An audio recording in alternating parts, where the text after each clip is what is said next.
So guys, meron akong kasim dito, spare ribs tsaka unang pata. Ngayon babaklasin natin pero may ipapakita ko sa inyo. Napakaganda nito, promise. Makikita nyo.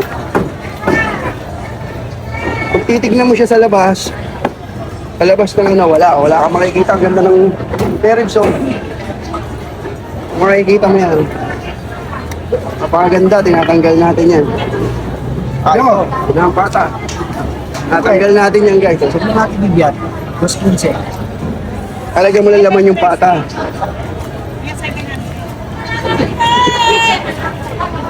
Alam nyo ano yung pinaka... tanggalan natin.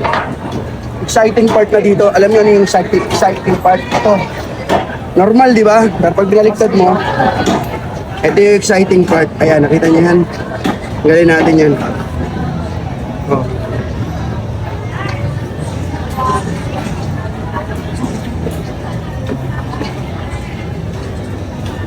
Yan, nakikita nyo ba to? Pag bumili kayo, ito yung tinatawag na nana. Ayun. Wasabi. Ayan o. G. At tanggalin nyo to, guys. Kaya aware lang para sa mga mamimili. Para pag naka-encounter kayo ng ganun, alisin nyo po. Sa kapwa natin mga mananaga, shoutout sa inyo lahat. Especially kay Riley Evangelista. Pakalupit mga idol.